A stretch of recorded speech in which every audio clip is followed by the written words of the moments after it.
Welcome to channel. ఈ రోజు మనతో పాటుగా రమగారు ఉన్నారు. నమస్తే రమగారు. నమస్తే జయ.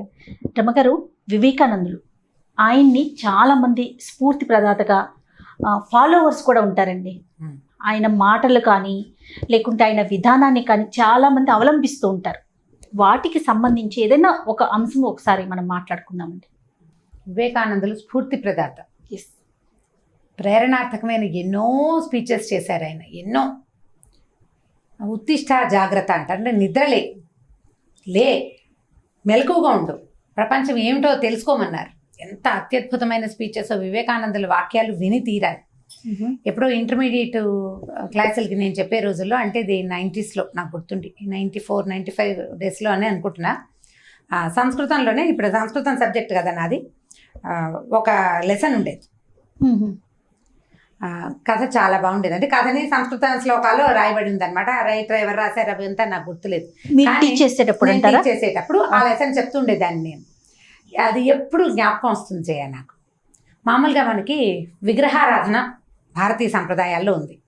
విగ్రహారాధన అంటే మనం ఏం చేస్తాము, ఒక మూర్తిని ఆరాధిస్తాం. మూర్తిని ఆరాధించడం దుర్గని, విష్ణువుని, శివుడికి లింగ రూపంలో చేస్తాం. తర్వాత ఏమో వినాయకుడని, ఆంజనేయుడని, ఎన్నో రూపాలు, భగవద్ రూపాలు, ఎంతో విగ్రహారాధన చేస్తాం. సగుణ పరబ్రహ్మని ఆరాధిస్తాం, అంటే రూపం కలిగిన వాడిని. ఈ సగుణ పరబ్రహ్మని ఆరాధించడము చాలా మందికి నచ్చదు. విగ్రహంలో ఏముంది, మనం చేసుకున్న రాయి, బయట ఉన్న రాయిని ఇప్పుడు దేవుణ్ణి చేసావు, అంటే అక్కడ ఉన్నప్పుడు తొక్కుతాం, ఇక్కడ పూజిస్తున్నాం.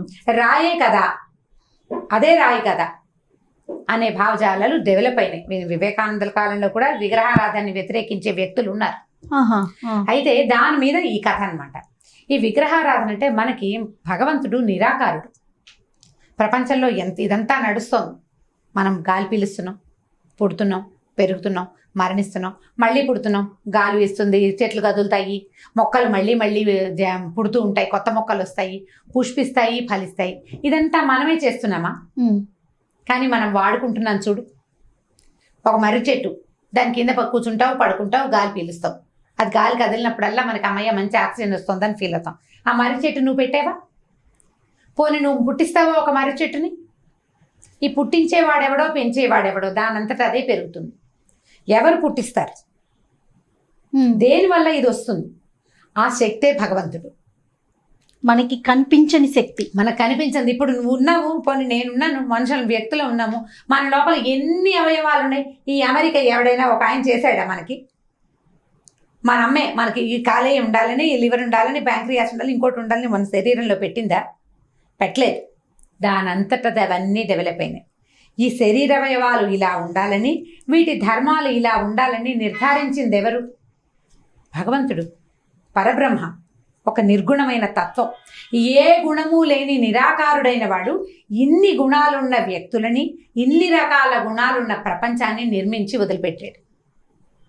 ఆయనకు ఒక రూపం లేదు, అన్ని చోట్ల ఉంటాడు. అన్ని సర్వాంతర్యామి, ప్రతి దాంట్లోనూ భగవంతుడే ఉన్నాడు. ఆయన లేనిదే దానికి జీవమే లేదు. ఇప్పుడు అట్లా ఉన్న వ్యక్తిని మనం చూడలేకపోతాం కాబట్టి మనం ఏమనుకుంటాము, మనకి నచ్చిన ఒక రూపంలో ఆయన ఉన్నాడని భావించి పూజిస్తాం. అదే విగ్రహారాధన. ఆ రూపం ఎలాగోలా కాకుండా ఒక ప్రత్యేక తరహాలో నిర్మించుకుంటాం. ఎలాగోలాగా పూజ చేసేవి ఉన్నాయి. గుండ్రాయికి పూజ చేస్తాం, మనం గుండ్రాయికి పూజ చేస్తాం, రోలుకి పూజ చేస్తాం, రోకలికి పూజ చేస్తాం. ఇవన్నీ కూడా భగవంతుని ప్రతిరూపం. ఎందుకంటే దేవుడే ఇచ్చాడు నీకు అవి, నువ్వు పుట్టించలేదు దేన్ని, నువ్వు చేయలా. నువ్వు పోనీ చేసావు, రోకలి నువ్వే చేస్తున్నావు. రోకలికి రాయి, అది కూడా నువ్వే చేసావా? కాదే, రాయి భగవంతుడు ఇచ్చాడు, ప్రకృతిలో వచ్చింది. అది ప్రకృతి అంటేనే భగవంతుడు, అంతే, ఆయన సృష్టించిందే ఇదంతా. ఈ రూపాన్ని మనం తయారు చేసుకుంటాం. తయారు చేసుకున్న తర్వాత మనం పూజకి మన బుద్ధి నిలిచాక రూపాన్ని దాటి భగవంతుడిని చూసే ప్రక్రియకి మెల్లిగా వెళ్తాం. ఈ ప్రయాణంలో భాగంగా మన దృష్టి నిలవడానికి, భగవంతుని వైపుకి మన నడక సాగటానికి, మన బుద్ధి నిలిచేందుకు మనం ఏర్పరచుకునే రూపాలే విగ్రహాలు. దాని మీదే కథ. వివేకానందులు ఏం చేసేవారంటే, ఆయన భారతదేశం అంతా యాత్ర చేశారు ఎన్నిసార్లు. ఆయన పాదయాత్రలో భాగంగా ఏం చేసేవారట, అన్ని రాజ్యాలని చూసుకుంటూ వెళ్ళేవాడు. ఒక చోట ఆగి అక్కడ స్పీచెస్ ఇచ్చేవారు. ఈయన తిరిగే కాలం నాటికి కొంత రాజులు తగ్గిన జమీందారులు, కొన్ని పరగణాలకి ప్రభువులు, ఠాణేదారులు అలాంటి ప్రక్రియ ఉంది అప్పటికి ఉన్నది. అయితే ఈయన వెళ్ళినప్పుడు ఒక సంస్థానం ఉందట. సంస్థానాలు ఉన్నాయి కదా మనకి ఇప్పుడు కూడా కనపడుతున్న సంస్థానాలు. ఈ పేరు గుర్తు మర్చిపోయిన, వనపర్తి అలాంటిది ఏదో ఒక పేరు, వనపర్తి అయితే కాదనుకుంటా. ఒక సంస్థానాధీశుడి దగ్గరికి వెళ్ళారు. ఆ సంస్థానంలో ఏమైంది, ఒక చోట ఆయన స్టే చేశారు. ఆయన శిష్యులు, ఫాలోవర్స్ కొంతమంది ఉన్నారు.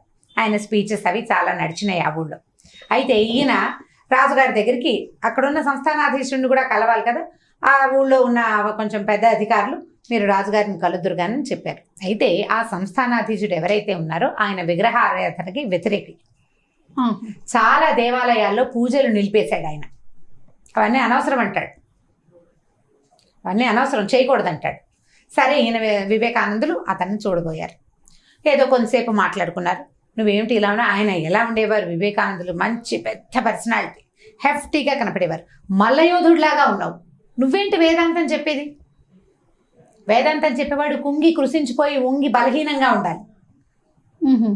వేదాంతం అంటే ఇక శరీరం ఏమి ఉండకూడదు కదా, ఆహారం తినకూడదు, గాలి పీల్చకూడదు, ఎలాగోలాగా బతకాలి. వేదాంతం చెప్పేవాడు అలా ఉండాలని రాజుగారి ఉద్దేశం.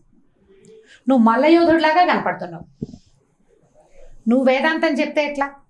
ఆయన మంచి చాలా పెద్ద పర్సనాలిటీ. వివేకానందుల పిక్చర్ని కనుక చూస్తే మనకి ఏమనిపిస్తుంది, ఆయన ఒక యోధాన యోధుడు, మనం బుద్ధిని మార్చడానికి వచ్చిన యోధుడిలాగా కనపడతాడు. మనం జనరల్ గా హాఫ్ పార్టీ చూస్తాం, ఇలా పెట్టుకున్న పార్ట్ అక్కడే మనకి ఆజానుబాహుళ్లాగా అనిపిస్తా ఉంటారు. పెద్ద పర్సనాలిటీ, చాలా బలమైన మనిషి ఆయన. అయితే ఈయన ఏమన్నాడంటే, నా శరీరంలోకి ఎందుకు వెళ్తావు? ఇది నా శరీర ధర్మం, నా తల్లిదండ్రుల నుంచి వచ్చింది. నేను చెప్పే భావాలు నీకు తెలియాల్సింది. వేదాంతం అంటే ఆహారం మానేసి శుష్కించటం కాదు, బుద్ధికి ప్రచోదనం కలిగించటం, జాతిని ముందుకు తీసుకెళ్ళటం వేదాంతం. వేదాంతం అంటే అన్నం మానేసి ఆ అడవుల్లో తిరగాలని కాదు. అంటే ఈయన కోపం వచ్చేసింది రాజుకి. అంటే తను అనుకున్న భావానికి ఎగనెస్ట్గా పోతున్నారు కదా. మరి నువ్వు విగ్రహారాధన సపోర్ట్ చేస్తావు, మీకు హిందువులందరికీ మీకు పిచ్చి. ఆ రాతిలో ఏముంటుంది? రాతిలో ఏమీ ఉండదు. రాతిలో ఉండదు, చెక్కలో ఉండదు. బంగారు విగ్రహం నా శిల్పే చెక్కాడు, నా శిల్పి చెక్కిన విగ్రహం, దాంట్లోకి భగవంతుడు ఎలా ఉంటాడు? నేను అందుకనే దేవాలయాల్లో పూజలన్నీ నిలిపించేశాను. నేను దాన్ని నమ్మను. విగ్రహాల్లో ఉండడు దేవుడు, దేవుడికి రూపం లేదు. మీరు ఒక రూపంలో ఫిక్స్ చేసి దానికోసమే పూజలు చేసి దానికోసమే తాపత్రయపడి దానికి ఇంతంత గుళ్ళు కట్టి ఇన్ని ప్రసాదాలు చేసి ఇలా చేస్తారు. మీ భ్రమ అదంతా. విగ్రహారాధన ఒట్టి భ్రమ అని చెప్పాడు. సరే, ఈయనకి చెప్పడం వేస్ట్ ఇంకా. సరే, నేను వెళ్ళొస్తానన్నాడు. ఆయన లేచి బయలుదేరుతున్నారు. బయలుదేరుతుంటే గోడ మీదట వరుసగా చిత్రపటాలు చాలా ఉన్నాయి. పటాలు చాలా బాగున్నాయంటే మా ఊళ్ళో ఉన్న చిత్రకారుడు చాలా అత్యద్భుతమైన వాడు. నేను చిత్రకారులను ప్రోత్సహిస్తాను, పూజారులని వాళ్ళని నేను ప్రోత్సహించను, విగ్రహారాధన చేసే వాళ్ళని నేను ప్రోత్సహించను. నేను ఇచ్చే ప్రోత్సాహం ఏంటంటే కవులు, గాయకులు, కళాకారులు, వాళ్ళ తాలూకు శక్తి, చైతన్యవంతమైన వాళ్ళ శక్తి పట్లే నాకు విశ్వాసం ఉందన్నాడు ఆయన.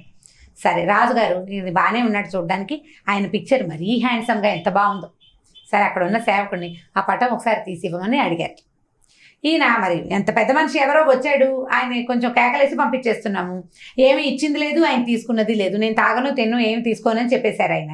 సరే, పటం తీసిమ్మంటున్నారు అంతే కదా అని సేవకుడికి సైగ చేశారు. తీసిచ్చారు. తీసిచ్చాక ఆ పటం చూసి ఆ పటాన్ని సేవకుడు చెప్పారు, అరే అబ్బాయి, దీన్ని కింద పెట్టి దీని మీద ఉమ్మేసి కాలుతో తొక్కు, రాజుగారి పటం మీద. అనగానే వాడు భయపడిపోయాడు. నేను అలా చేయను అన్నాడు. ఎందుకు చెయ్యవు? ఇది ఒట్టి పటం కదా, ఇది ఒట్టి పటము. రాజు చక్కగా కనిపిస్తున్నాడు చూడు ఎదురుకుండా, మీ సంస్థానాధీశుడు శుభ్రంగా ఉన్నాడు. నేను ఆయన మీద ఏం చేయమంటల్లా, పటం మీద చెయ్యి, పటం మీద ఉమ్మెయ్యి, కాలుతో తొక్కు, ఈ రెండు పనులు చెయ్యి. రాజా, నువ్వు ఇక్కడే ఉన్నావు కదా, చేయించు నువ్వు అన్నాడు. ఆయనకి ఏమనాలో అర్థం కాల రాజుకి. భటుడు వైపు చూస్తే భటుడు వణికిపోతూ చేతులు అడ్డబెట్టాడు. నేను చెయ్యను, నాకు అన్నం పెట్టే ప్రభువు, నాకు అన్నం పెడతాడు, నెల తిరిగేసరికి జీతం ఇస్తాడు, నేను కొలిచే ప్రభువు, తరతరాలుగా మేము ఈ ప్రభువునే కొలుస్తున్నాం. ఆయన చిత్రపటాన్ని నేను అవమానించలేను. ఈయన రాజు వైపుకు తిరిగాడు. నీ తాత పటం కింద పెడదాం, నువ్వు అవమానిస్తావా పటాన్ని? తాతని కాదు, పటాన్ని కూడా నువ్వు అవమానించవు. రాజు ఒప్పుకున్నాడు, అవును నేను అవమానించను. మరి విగ్రహాన్ని ఎందుకు కాదంటావు? విగ్రహంలో లేడే, ఈ పటంలో లేవే నువ్వు. పటంలో లేని నిన్ను నువ్వు ఎదురుగుండా కనపడుతున్నా నీ చిత్రపటాన్ని కూడా అవమానించడానికి నీ దగ్గరున్న ఒక సేవకుడు ఒప్పుకోలేదు. నువ్వు నెల తిరిగితే వాడికి అన్నం పెడతావు, నువ్వు వద్దంటే ఇంకోటి పెడతాడు అన్నం. భగవంతుడు వద్దంటే నీకు ఇంకొకటి గాలిని ఇస్తాడా? ఇంకోటి ఇస్తాడా గాలి నీకు? నీకు ఆహారం, నీ నీ నీ చెట్లకి గాలి కానీ, నీ మొక్కల్లో పళ్ళు కానీ, పువ్వులు కానీ, నీ ధాన్యం కానీ, నీ శరీర అవయవాల్లో ఒక్కదాన్ని భగవంతుడు కాదన్నా నీకు ఇంకొకటి ఇస్తాడా? ఇంకోటి ఇస్తాడు పోని, ఇవాళ రేపు ఉన్న మన సైన్స్ ప్రకారం దానికి కూడా భగవంతుడు ఒప్పుకోవాలి కదా. అటువంటి వాడిని ఎందుకు నేను అవమానిస్తాను? నువ్వు ఒక మనిషిని అవమానించడానికి, ఒక చిత్రపటాన్ని అవమానించడానికి మీరు ఒప్పుకోకపోతే భగవంతుడి ప్రతిరూపం అని భావించే విగ్రహాన్ని ఎందుకు అవమానిస్తావు నువ్వు? అతనిని మీరి నీ దగ్గర ఒక్కటి కూడా లేదు.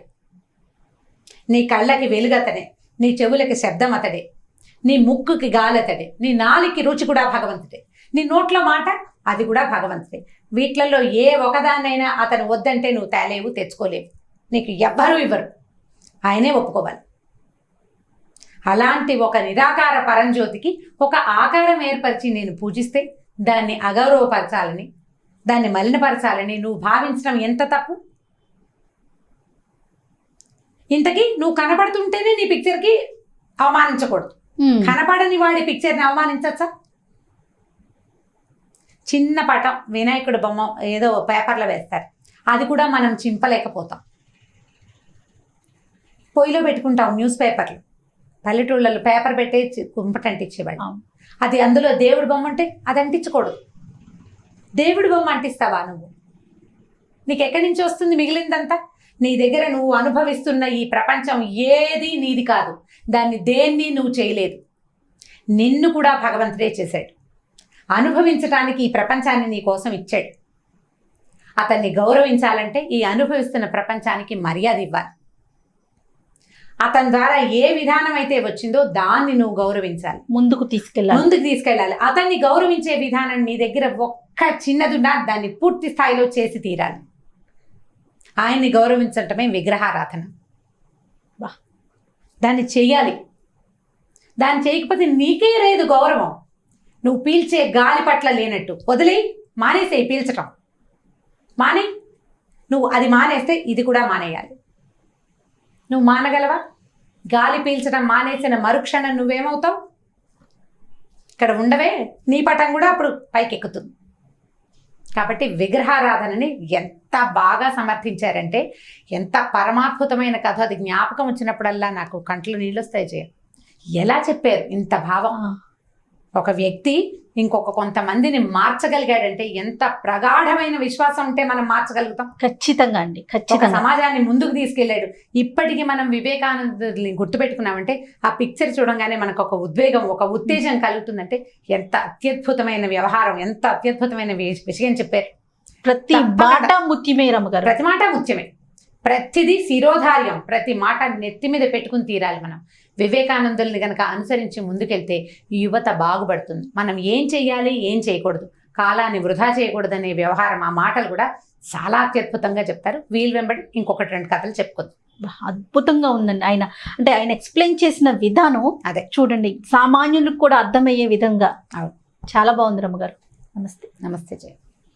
ఇక ఈ వీడియో కనుక మీకు నచ్చినట్లయితే లైక్ చేయండి, షేర్ చేయండి. మరిన్ని వీడియోస్ కోసం మా ఛానల్ని సబ్స్క్రైబ్ చేసుకోండి.